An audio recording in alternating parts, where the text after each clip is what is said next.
Hi friends, എല്ലാവർക്കും MOS my D C എന്ന എൻ്റെ ചാനലിലേക്ക് സ്വാഗതം. ഇന്ന് നമ്മൾ എഞ്ചിനീയറിംഗ് മെക്കാനിക്സിൻ്റെ രണ്ടാമത്തെ ക്ലാസ്സിലേക്കാണ് കടക്കുന്നത്. അപ്പോൾ എഞ്ചിനീയറിംഗ് മെക്കാനിക്സിൻ്റെ ഒന്നാമത്തെ ഒരു ക്ലാസ്സിൻ്റെ വീഡിയോയുടെ ലിങ്ക് ഡിസ്ക്രിപ്ഷൻ ബോക്സിൽ ഞാൻ കൊടുത്തിട്ടുണ്ട്. ആദ്യമായിട്ടാണ് ഈ വീഡിയോ കാണുന്നതെങ്കിൽ ഒന്നാമത്തെ ക്ലാസ്സിൻ്റെ വീഡിയോ കൂടി കണ്ടതിന് ശേഷം ഈ ക്ലാസ് അറ്റൻഡ് ചെയ്യാൻ ശ്രമിക്കുക. ക്ലാസ്സസ് ഓർഡറിൽ കണ്ടുവന്നാൽ മാത്രമേ നമുക്ക് കറക്റ്റായിട്ട് പഠിച്ചു പോകാൻ പറ്റുള്ളൂ. അപ്പോൾ നിങ്ങൾ എൻ്റെ മോസ് മൈ ഡി സി എന്നുള്ള ചാനൽ വിസിറ്റ് ചെയ്യുകയാണെങ്കിൽ അവിടെ എഞ്ചിനീയറിംഗ് മെക്കാനിക്സിൻ്റെ ഒരു പ്ലേലിസ്റ്റ് കാണാം. അതിനകത്ത് ഇതുവരെ ഞാൻ എഞ്ചിനീയറിംഗ് മെക്കാനിക്സിൽ ചെയ്തിട്ടുള്ള എല്ലാ വീഡിയോസും ഓർഡറിൽ നിങ്ങൾക്ക് പഠിച്ചു പോകാം. ഇപ്പോൾ നമ്മൾ തുടങ്ങിയിട്ടേ ഉള്ളൂ. നമ്മൾ രണ്ടാമത്തെ ക്ലാസ്സിലോട്ടാണ് കിടക്കുന്നത്. ഫസ്റ്റ് ക്ലാസ്സിൽ ഇൻട്രൊഡക്ഷനും കുറച്ച് ഇക്വേഷൻസ് ഡെറൈവ് ചെയ്യുന്ന രീതിയും കണ്ടിട്ടുണ്ടായിരുന്നു. ഇപ്പോൾ നമ്മൾ അതിനെ ബേസ് ചെയ്ത് പ്രോബ്ലംസ് ആണ് ചെയ്യാൻ പോകുന്നത്. ഫസ്റ്റ് പ്രോബ്ലം നോക്കാം. Two forces of magnitude 10 kilonewton and 8 kilonewton are acting at a point. If the angle between the two forces is 60 degree, determine the resultant force. ഏറ്റവും എളുപ്പമായിട്ടുള്ള പ്രോബ്ലം നമ്മൾ പഠിച്ചിട്ടുള്ളത് വെച്ച് ഏറ്റവും സിമ്പിൾ ആയിട്ടുള്ള പ്രോബ്ലം ആണ് തന്നിട്ടുള്ളത്.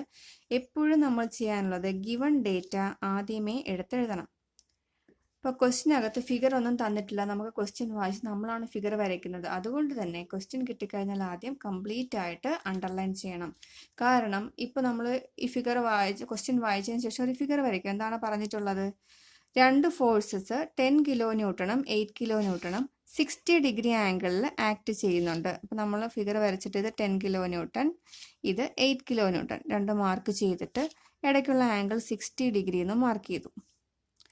ഇനി നമ്മൾ പഠിക്കുന്ന സമയത്ത് എന്തെങ്കിലും പഠിക്കുന്ന സമയത്ത് നമ്മൾ ഇവിടെ അണ്ടർലൈൻ ചെയ്തില്ലെങ്കിൽ വിചാരിക്കും ക്വസ്റ്റ്യൻ അകത്ത് തന്നിട്ടുള്ളതാണ് ഈ ഫിഗർ എന്ന്.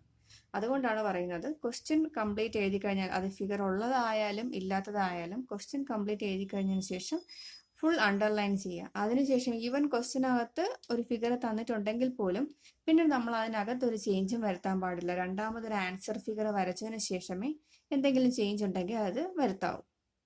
ഇനി ഗിവൺ ഡേറ്റ എഴുതിക്കോളാം. നമുക്ക് ഒരു ഫോഴ്സിനെ പി എന്നെടുക്കാം. 10 കിലോ ന്യൂട്ടൺ. ഏതാണ് പി എന്നൊന്നും തന്നിട്ടില്ല. രണ്ടാമത്തെ ഫോഴ്സിനെ നമുക്ക് ക്യൂ എന്നെടുക്കാം. അത് 8 കിലോ ന്യൂട്ടൺ. അതിനിടയ്ക്കുള്ള ആംഗിൾ ആൽഫയാണ്. അത് 60 ഡിഗ്രി. അപ്പോൾ നിങ്ങൾ ഫസ്റ്റ് എഞ്ചിനീയറിംഗ് മെക്കാനിക്സിൻ്റെ ക്ലാസ്സിലോട്ട് കടക്കുന്നതേ ഉള്ളതുകൊണ്ടാണ് പറയുന്നത്. കിലോ ന്യൂട്ടൺ എഴുതുമ്പോൾ കെ സ്മോൾ ലെറ്റർ ആയിരിക്കണം. എൻ എന്ന് പറയുന്നത് ക്യാപിറ്റൽ ലെറ്റർ ആയിരിക്കണം. എൻ എന്ന് പറയുന്നത് നമ്മൾ ന്യൂട്ടൺ ഫോഴ്സിന്റെ SI യൂണിറ്റ് ആണ്. പക്ഷെ കിലോ എന്ന് പറയുന്നത് അവിടെ അതിന്റെ പവർ കാണിക്കുന്നതാണ്. കിലോ, ജിഗ, മെഗാ എന്നൊക്കെ പറഞ്ഞാൽ അത് സ്മോൾ ലെറ്റേഴ്സിലാണ് വരുന്നത്. ഇപ്പൊ നമ്മൾ ഗിവൺ ഡേറ്റാസ് എടുത്ത് എഴുതി കഴിഞ്ഞു. ഇനി നമുക്കറിയാം, നമുക്ക് ചോദിച്ചിട്ടുള്ളത് എന്താണ്? റിസൾട്ടന്റ് ഫോഴ്സ് കണ്ടുപിടിക്കാനാണ് ചോദിച്ചിട്ടുള്ളത്. രണ്ട് ഫോഴ്സ് P ആൻഡ് Q ആണെങ്കിൽ അതിന്റെ റിസൾട്ടന്റ് കണ്ടുപിടിക്കാനുള്ള ഇക്വേഷൻ നമ്മൾ കഴിഞ്ഞ ക്ലാസ്സിൽ പഠിച്ചിട്ടുണ്ടായിരുന്നു. എന്താണ്? Root of p square plus Q square plus 2PQ cos alpha.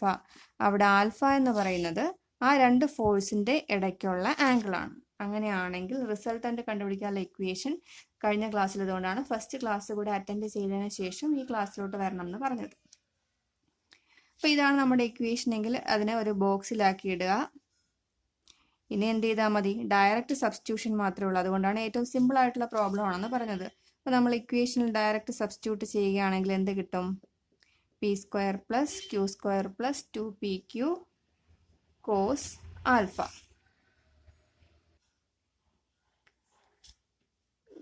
ഇവിടെ കിട്ടിയ നമ്മൾ കൊടുത്തിട്ടുള്ള വാല്യൂസ് കൊടുക്കുക. 8 square plus 10 square plus 2 into 8 into 10 into cos 60. നമ്മൾ കാൽക്കുലേറ്റർ സോൾവ് ചെയ്യുമ്പോൾ നമുക്ക് റൂട്ട് ഓഫ് 244 എന്ന് കിട്ടും. That is 15.62. അതാണ് റിസൾട്ടന്റ്. നമുക്ക് കിട്ടുന്ന വാല്യൂ കിലോ ന്യൂട്ടണ് തന്നെ ആയിരിക്കും.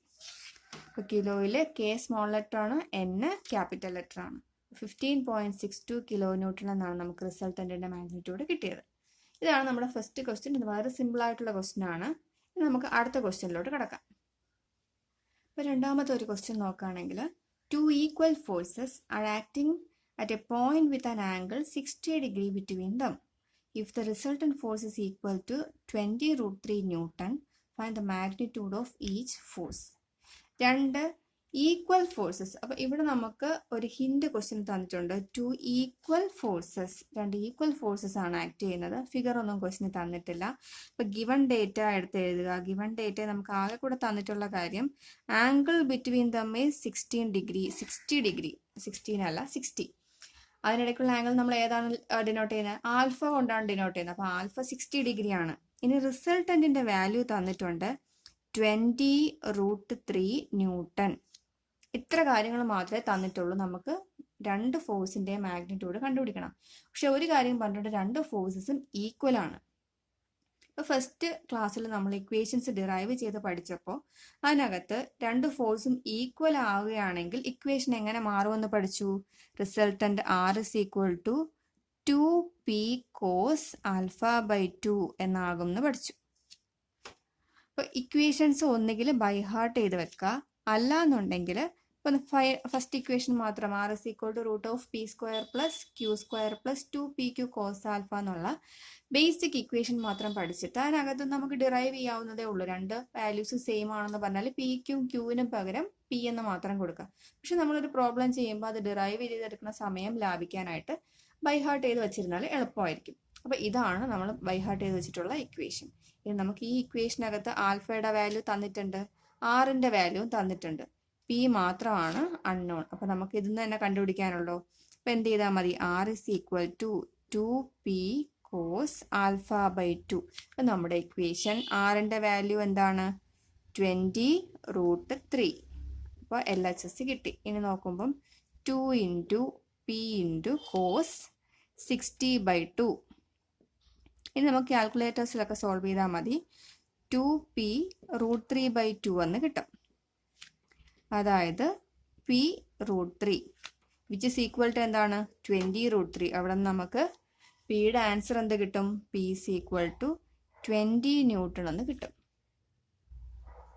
അപ്പം ഇതും കുറച്ചുകൂടെ എളുപ്പമാണ്. പക്ഷേ ഈ ഒരു ക്വസ്റ്റ്യനിൽ എന്തായിരുന്നു ഉള്ളത്? നമ്മൾ രണ്ട് ഈക്വൽ ഫോഴ്സസ്, ആ ഈക്വൽ എന്നുള്ള വാക്കിൽ നിന്ന് നമ്മൾ ഇക്വേഷൻ വേറെയാണെന്ന് മനസ്സിലാക്കണം. അല്ലെങ്കിൽ ഫസ്റ്റ് ഇക്വേഷനിൽ തന്നെ രണ്ട് വാല്യൂസ് പിക്കും ക്യൂവിനും പകരം ഒന്നുകിൽ പി അല്ലെങ്കിൽ ക്യൂ എന്ന് കൊടുക്കുക. അപ്പോൾ നമുക്ക് answer P is equal to അല്ലെങ്കിൽ that force is equal to 20 newton എന്ന് കിട്ടി. ഇനി നമുക്ക് അടുത്തൊരു പ്രോബ്ലം നോക്കാം. അപ്പോൾ അടുത്ത ക്വസ്റ്റ്യൻ നോക്കുകയാണെങ്കിൽ the resultant of two forces when they act at an angle of 60 degree is 14 Newton. If the same forces are acting at right angle, the resultant is √136 Newton. Determine the magnitude of two forces. ഈ question കുറച്ചുകൂടി നമ്മൾ ഇതുവരെ ചെയ്തതെന്നും കുറച്ച് ഡിഫിക്കൽട്ടാണ്. എന്തായാലും നമുക്ക് given data എടുത്ത് എഴുതുക. എന്താണ് ഗിവൺ ഡേറ്റ? അപ്പോൾ ഇവിടെ നമുക്ക് എന്താണ് ക്വസ്റ്റ്യനിൽ ഫിഗർ ഒന്നും തന്നിട്ടില്ല. അപ്പോൾ ക്വസ്റ്റ്യൻ കഴിഞ്ഞ് കംപ്ലീറ്റ് ആയിട്ട് അണ്ടർലൈൻ ചെയ്യാം. ഇനി നമ്മൾ ഗിവൺ ഡേറ്റ എടുത്ത് എഴുതുകയാണ്. തന്നിട്ടുള്ള കാര്യം രണ്ട് കാര്യങ്ങളാണല്ലേ. രണ്ട് ഫോഴ്സസ് ഉണ്ട്. ആ ഫോഴ്സ് 60 ഡിഗ്രി ആംഗിളിൽ ആക്ട് ചെയ്യുമ്പോൾ ഒരു റിസൾട്ടൻ്റ് ഉണ്ട്.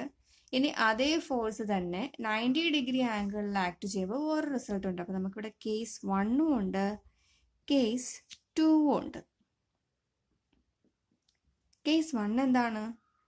ആൽഫ 60 ഡിഗ്രി ആണെങ്കിൽ റിസൾട്ടൻറ്റിൻ്റെ വാല്യൂ 14 ന്യൂട്ടൺ ആണ്.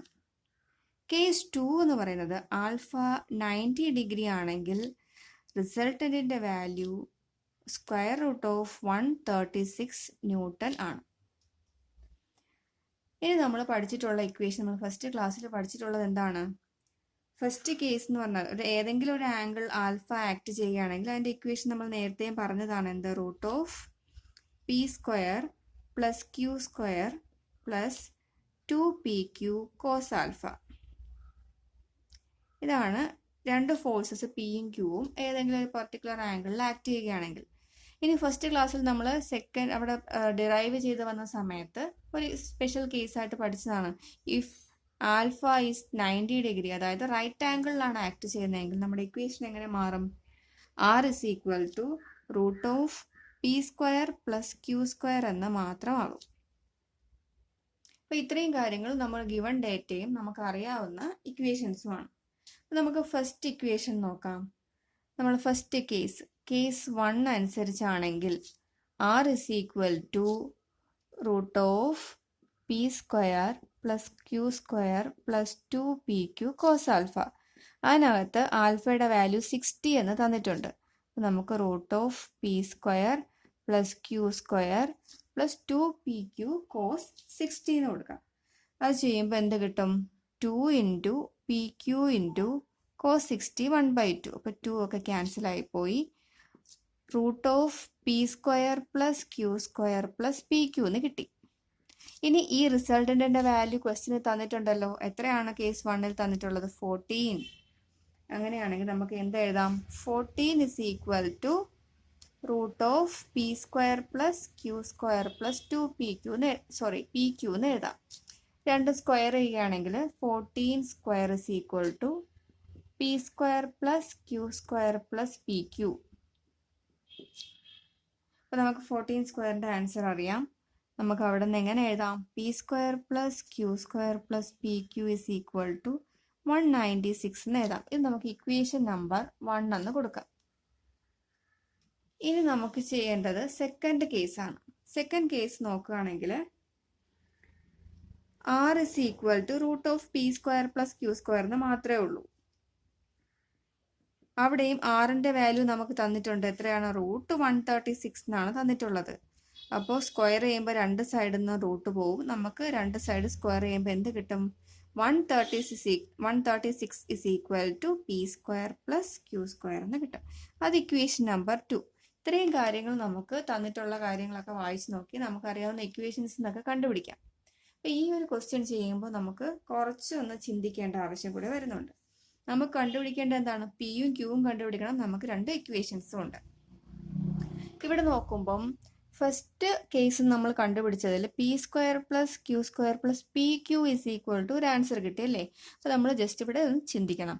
എന്തായത് P square plus Q square plus 2pq എന്നായിരുന്നെങ്കിൽ നമുക്ക് എന്ത് ചെയ്യാമായിരുന്നു? P plus Q the whole square എന്ന് എഴുതാമായിരുന്നു. പക്ഷെ ഇവിടെ എന്ത് മാത്രമേ ഉള്ളൂ? പി ക്യൂ മാത്രമേ ഉള്ളൂ, 2pq ഇല്ല. അപ്പോൾ അതിനെ എങ്ങനെ 2pq ആക്കാമെന്ന് നമ്മൾ ചിന്തിക്കണം. അവിടെയാണ് ഈ ഒരു ക്വസ്റ്റ്യൻ ചെയ്യുമ്പോൾ കുറച്ചൊരു ഡിഫിക്കൽറ്റി വരുന്നത്. സാധാരണ പോലെ നമുക്ക് ഡയറക്റ്റ് സബ്സ്റ്റിറ്റ്യൂഷൻ ആൻസർ കിട്ടില്ല. അങ്ങനെയാണെങ്കിൽ ഇവിടെ നമുക്ക് സെക്കൻഡ് കേസിന് കിട്ടിയ ഇക്വേഷൻ എന്താണ്? പി സ്ക്വയർ പ്ലസ് ക്യൂ സ്ക്വയറിന് ഒരു വാല്യൂ ഉണ്ട് 136. അതെടുത്ത് ഇവിടുത്തെ പി സ്ക്വയർ പ്ലസ് ക്യൂ സ്ക്വയറിന് സബ്സ്റ്റിറ്റ്യൂട്ട് ചെയ്ത് കഴിഞ്ഞാൽ നമുക്ക് പി ക്യൂവിൻ്റെ വാല്യൂ കിട്ടുമല്ലോ. ശരി, നമുക്ക് പി ക്യൂവിൻ്റെ വാല്യൂ എങ്ങനെ കിട്ടും? 196 മൈനസ് ഈ p square plus Q square, അതിൻ്റെ വാല്യൂ എത്രയാണ്? 136. അങ്ങനെയാണെങ്കിൽ പി ക്യൂവിൻ്റെ വാല്യൂ 60 എന്ന് കിട്ടി. പി ചെയ്താൽ ആർക്കും ഡൗട്ടൊന്നും ഇല്ലല്ലോ. നമ്മൾ എന്താ ചെയ്തത്? പി സ്ക്വയർ പ്ലസ് ക്യൂ സ്ക്വയറിന് ഈ 136 സബ്സ്റ്റിറ്റ്യൂട്ട് ചെയ്തു. അത്ര മാത്രമേ ഉള്ളൂ. പി ക്യൂയുടെ വാല്യൂ കിട്ടി. ഇനി നമ്മൾ ഇക്വേഷൻ നമ്പർ 3 എന്ന് കൊടുക്കുകയാണെങ്കിൽ ഒന്ന് നോക്കൂ. ഇക്വേഷൻ നമ്പർ 1ഉം 3യും കൂടെ ആഡ് ചെയ്യുമ്പോൾ നമുക്ക് എന്ത് കിട്ടും? P square plus Q square plus P q plus P q 2pq എന്ന് കിട്ടും. റൈറ്റ് ഹാൻഡ് സൈഡിൽ 196 പ്ലസ് 60. അതായത് ആഡിങ് ഇക്വേഷൻ നമ്പർ 1 ആൻഡ് 3, 1ഉം 3യും കൂടി നമ്മൾ ആഡ് ചെയ്യുമ്പോൾ p square plus Q square plus 2pq is equal to 196 plus 60, അതായത് 256 എന്ന് കിട്ടി. Equation number 4. ഇതാണ്. ഇത്രയും കാര്യങ്ങൾ നമ്മൾ അറിഞ്ഞിരിക്കുക. ഒന്ന് ജസ്റ്റ് ഒന്ന് ചിന്തിച്ചാൽ മാത്രമേ നമുക്ക് ഇങ്ങനെ ഒരു കാര്യത്തിലേക്ക് വരാൻ പറ്റൂ. അതുകൊണ്ടാണ് ഈ ക്വസ്റ്റ്യൻ കുറച്ചൊന്ന് ടഫാണെന്ന് പറഞ്ഞത്. ഡയറക്റ്റ് സബ്സ്റ്റിറ്റ്യൂഷൻ നമുക്ക് ആൻസർ കിട്ടില്ല. ഇനി ഇവിടെ നമുക്ക് എന്ത് എഴുതാം? P plus Q the whole square is equal to 256. 256 എന്ന് പറയുന്നത് 16ന്റെ സ്ക്വയർ ആണെന്നും നമുക്കറിയാം. അങ്ങനെയാണെങ്കിൽ p plus Q is equal to 16 എന്ന് കിട്ടി. അത് ഇക്വേഷൻ നമ്പർ 5. ഇപ്പോഴും നമുക്ക് പിൻ്റെയും ക്യൂവിൻ്റെയും വാല്യൂസ് കിട്ടിയിട്ടില്ല. പക്ഷെ നമുക്ക് ഇക്വേഷൻ നമ്പർ 3 അനുസരിച്ച് എന്തറിയാം? P Q is equal to 60 ആണെന്ന് അറിയാം. P plus Q is equal to 16 ആണെങ്കിൽ പിയെ നമുക്ക് ഇൻ ടേംസ് ഓഫ് ക്യൂവിൽ എങ്ങനെ എഴുതാം? 16 മൈനസ് ക്യൂ എന്ന് എഴുതാം അല്ലേ? അപ്പം ഈ പിയുടെ വാല്യൂ എടുത്ത് നമുക്ക് 3യിൽ സബ്സ്റ്റിറ്റ്യൂട്ട് ചെയ്യാം. അപ്പം എന്ത് കിട്ടും? 16 minus q into q is equal to 60. ഇവിടെ നമുക്കൊരു ക്വാഡ്രാറ്റിക് ഇക്വേഷൻ ആണ് കിട്ടുന്നത്. Q square minus 16q plus 60 is equal to 0.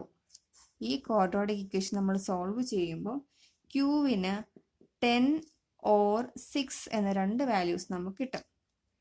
ക്യൂവിന് നമ്മൾ 10 സബ്സ്റ്റിറ്റ്യൂട്ട് ചെയ്തിട്ട് ഈ ഇക്വേഷനിലോ 5ലോ 3ലോ സബ്സ്റ്റിറ്റ്യൂട്ട് ചെയ്ത് കഴിഞ്ഞാൽ നമുക്ക് പിയുടെ ആൻസർ കിട്ടും. അപ്പോൾ ക്യൂവിന് 10 ആണ് കൊടുക്കുന്നതെങ്കിൽ പി 6 എന്നും കിട്ടും. ക്യൂവിന് 6 ആണ് സബ്സ്റ്റിറ്റ്യൂട്ട് ചെയ്യുന്നതെങ്കിൽ പിയുടെ വാല്യൂ 10 എന്നും കിട്ടും. അപ്പോൾ ഇതാണ് നമ്മുടെ ആൻസർ. അപ്പോൾ നമുക്ക് എങ്ങനെ എഴുതാം? The two forces are 10 Newton and 6 Newton എന്ന് എഴുതാം. പി ഏത് ക്യൂ ഏതെന്ന് നമുക്ക് സംശയം വേണ്ട. ഒന്ന് 10 ആണെങ്കിൽ മറ്റത് 6 ആയിരിക്കും. ഫസ്റ്റ് വൺ 6 ആണെങ്കിൽ മറ്റത് 10 ആയിരിക്കും. അപ്പോൾ ഈ ഒരു ക്വാഡ്രാറ്റിക് ഇക്വേഷൻ നമുക്ക് എങ്ങനെയാണ് സോൾവ് ചെയ്യുന്നത്? സാധാരണ -b ± √v² - 4ac എന്ന് ചെയ്തിട്ടാണ് നമുക്ക് ഈ വാല്യൂസ് കിട്ടുന്നത് അല്ലേ. അപ്പോൾ ഇനി നമുക്ക് കാൽക്കുലേറ്റേഴ്സിൽ ഇതൊക്കെ സോൾവ് ചെയ്യാവുന്നതാണ്. നമുക്കിതൊന്നും ഡയറക്റ്റ് ചെയ്ത് സമയം കളയേണ്ട കാര്യമില്ല. നമ്മൾ ബിടെക് സ്റ്റുഡൻസ് ആണ്.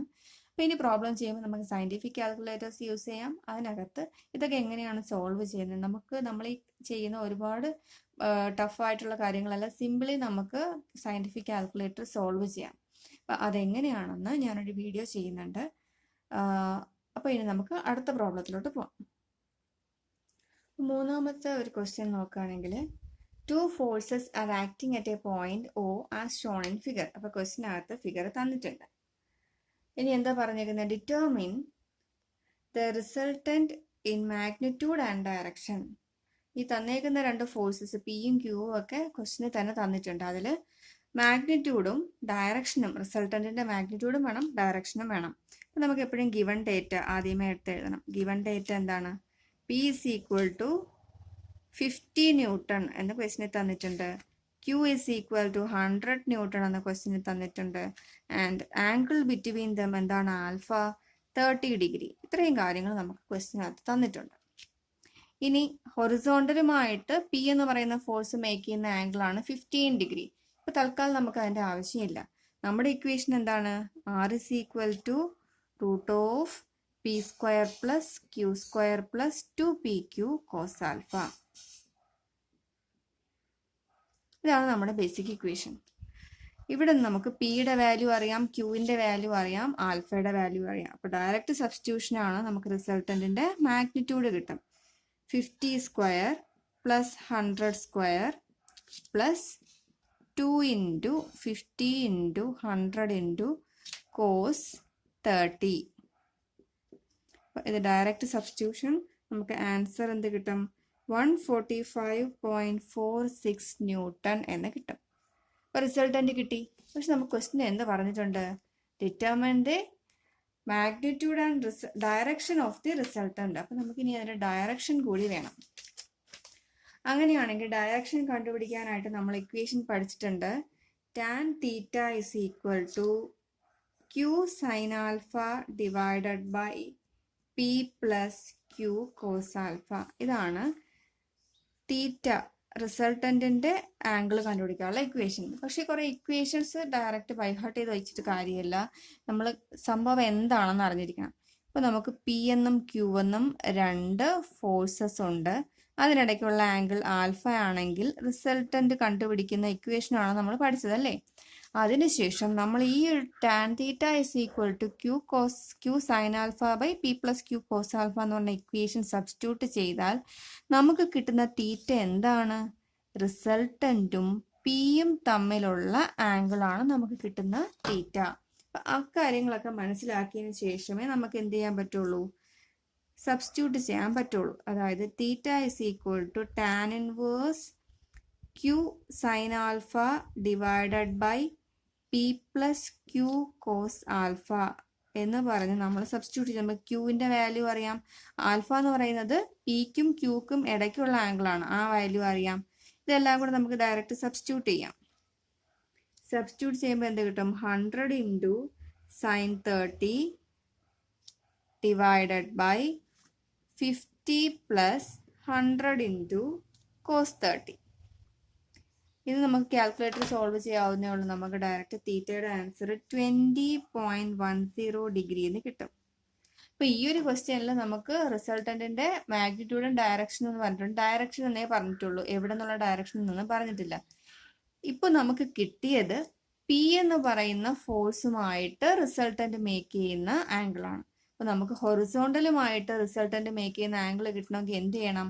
ഇവിടെ നോക്കുമ്പം പി എന്ന് പറയുന്ന ആംഗിൾ ഹൊറിസോണ്ടലുമായിട്ട് മേക്ക് ചെയ്യുന്ന 15 ആണ്. അത് കഴിഞ്ഞിട്ട് ഉള്ള ആംഗിളാണ് നമുക്ക് കിട്ടിയത് 20.10. അതായത് ടോട്ടൽ റിസൾട്ടൻ്റ്. അപ്പോൾ നമുക്ക് ക്വസ്റ്റ്യൻ ഫിഗർ ഒന്നുകൂടി എടുത്ത് വരയ്ക്കുകയാണെങ്കിൽ ഇതാണ് നമുക്ക് പി എന്ന ക്വസ്റ്റിന് തന്നിട്ടുണ്ട്, ഇതാണ് നമുക്ക് ക്യൂ എന്ന ക്വസ്റ്റിന് തന്നിട്ടുള്ളതെങ്കിൽ നമുക്ക് കിട്ടിയ റിസൾട്ടൻ്റ് ഇവിടെ എവിടെയെങ്കിലും ആയിരിക്കും. അത് പിയിൽ നിന്ന് 20.10 ഡിഗ്രി മാറിയിട്ടാണ്. ഓൾറെഡി പി 15 ഡിഗ്രി ഹൊറിസോണ്ടലുമായിട്ട് മേക്ക് ചെയ്യുന്നുണ്ട്. അങ്ങനെയാണെങ്കിൽ റിസൾട്ടൻ്റ് ഹൊറിസോണ്ടലുമായിട്ട് മേക്ക് ചെയ്യുന്ന ആംഗിൾ തീറ്റ നമുക്ക് എങ്ങനെ എഴുതാം? 20.10 പ്ലസ് 15, that is 35.10 degrees. അപ്പോൾ റിസൾട്ടൻ്റിൻ്റെ മാഗ്നിറ്റ്യൂഡ് 145.46 ന്യൂട്ടൺ. എവിടുന്ന്? ഹൊറിസോണ്ടലിൽ നിന്ന് 35.10 ഡിഗ്രി മാറിയിട്ടാണ് റിസൾട്ടൻ്റ്. അപ്പോൾ ഇക്വേഷൻസ് വെറുതെ theta is equal to tan inverse of എന്ന് പഠിച്ചു വയ്ക്കുമ്പോൾ ആ തീറ്റ എവിടെ നിന്നാണെന്ന് കൂടി നമ്മൾ ഫിഗർ കൂടി മനസ്സിലാക്കിയിരിക്കും. എഞ്ചിനീയറിംഗ് മെക്കാനിക്സ് എന്ന് പറയുന്നത് കുറച്ച് ടഫായിട്ടുള്ള ഒരു സബ്ജക്റ്റ് എന്നാണ് പൊതുവേ എല്ലാ കുട്ടികളും പറയുന്നത്. പക്ഷെ നമ്മൾ കറക്റ്റായിട്ട് ഒരു ഓർഡറിന് പഠിച്ചു പോവുകയാണെങ്കിൽ എളുപ്പം പാസ്സാകാൻ പറ്റുന്ന ഒരു സബ്ജക്റ്റാണ്. അതുകൊണ്ട് കറക്റ്റായിട്ട് സിസ്റ്റമാറ്റിക് ആയിട്ട് പഠിച്ചു പോവുക. ഇനി അടുത്ത വീഡിയോയ്ക്കകത്ത് നമുക്ക് കുറച്ചുകൂടെ പ്രോബ്ലംസ് ചെയ്യാം. അപ്പോൾ ആദ്യമായിട്ടാണ് നിങ്ങൾ എൻ്റെ ചാനൽ വിസിറ്റ് ചെയ്യുന്നതെങ്കിൽ സബ്സ്ക്രൈബ് ചെയ്യുക. അതിനടുത്തുള്ള ബെല്ലൈക്കൺ കൂടെ ക്ലിക്ക് ചെയ്യുകയാണെങ്കിൽ ഞാൻ ഓരോ വീഡിയോസ് ചെയ്യുമ്പോൾ നോട്ടിഫിക്കേഷൻസ് നിങ്ങൾക്ക് കിട്ടുന്നതായിരിക്കും. ക്ലാസ് ഇഷ്ടപ്പെട്ടെങ്കിലോ മനസ്സിലായിട്ടുണ്ടെങ്കിലോ നിങ്ങൾ ലൈക്ക് ചെയ്യുക, ഫ്രണ്ട്സിനൊക്കെ ഷെയർ ചെയ്യുക. എന്തെങ്കിലും സജഷൻസോ കമൻസോ ഉണ്ടെങ്കിൽ കമൻറ്റ് ചെയ്യുക. Thank you for watching.